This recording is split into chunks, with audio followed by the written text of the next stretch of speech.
কেমন হবে বিশেষ কোনো ঝামেলা ছাড়াই বাড়িতেই যদি tasty and crispy French fry তৈরি করে নেওয়া যায়, খেতে কিন্তু দুর্দান্ত হয়। নমস্কার, আমি আইভি। নতুন স্বাদের একটা রেসিপিতে আপনাদের সকলকে স্বাগত জানাই। এখানে আমি মাঝারি সাইজের 3টা আলু নিয়েছি। আলুগুলোকে মাঝখান থেকে কেটে এবার লম্বা লম্বা করে কেটে নেব। আলুগুলো প্রায় কাটা হয়ে গেছে। এবার আমি আলুগুলোকে একটা পাত্রে তুলে নিচ্ছি। এর মধ্যে আমি দিয়ে দেব অল্প পরিমাণ নুন দিয়ে আলুগুলোকে ভালো করে মাখিয়ে নিতে হবে। এবার নিচ্ছি 4 চামচ পরিমাণ ময়দা, সাথে 2 চামচ পরিমাণ রিফাইন্ড অয়েল, সামান্য পরিমাণ ধনেপাতার কুচি, স্বাদ অনুযায়ী নুন, হাফ চামচ লঙ্কার গুঁড়ো, সামান্য পরিমাণ হলুদ গুঁড়ো, সামান্য পরিমাণ চিনি আর হাফ চামচের থেকেও কম জোয়ান। সবগুলোকে একসাথে ভালো করে মিশিয়ে নিতে হবে। মেশানো হয়ে গেলে এর মধ্যে আমি কেটে রাখা আলুগুলো দিয়ে দিচ্ছি।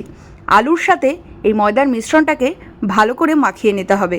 লক্ষ্য রাখবেন ময়দার মিশ্রণটা আলুর গায়ে যাতে শক্ত হয়ে না লেগে থাকে, তাহলে কিন্তু ফ্রেঞ্চ ফ্রাই একদম ক্রিস্পি হবে না। সেক্ষেত্রে 2 থেকে 3 চামচ জল এর মধ্যে অ্যাড করতে হবে। আমি এখানে 3 চামচ জল নিয়ে আলুর সাথে এই ময়দার মিশ্রণটাকে ভালো করে মেখে নিলাম। এবার কড়াইতে রিফাইন্ড অয়েল গরম করে আমি একে একে ফ্রেঞ্চ ফ্রাইগুলো ছেড়ে দিচ্ছি। 2 থেকে 3 মিনিটের জন্য গ্যাসের ফ্লেম একদম কমিয়ে রেখে আমি এক পাশ লাল করে ভেজে নেব। 2 থেকে 3 মিনিট পর ফ্রেঞ্চ ফ্রাইগুলোকে উল্টে দিয়ে গ্যাসের ফ্লেম বাড়িয়ে দেব। দেখুন, এক পাশ লাল করে ভাজা হয়ে গেছে।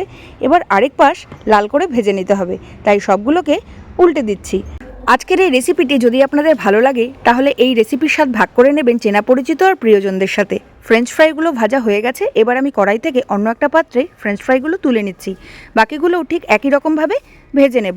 তৈরি হয়ে গেছে আজকের রেসিপি ক্রিস্পি ফ্রেঞ্চ ফ্রাই। কমেন্টের মাধ্যমে অবশ্যই জানাবেন আজকের রেসিপিটি আপনাদের ঠিক কেমন লাগলো।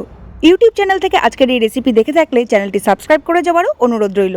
দেখা হচ্ছে নতুন ভিডিওতে। সবাই খুব ভালো থাকবে।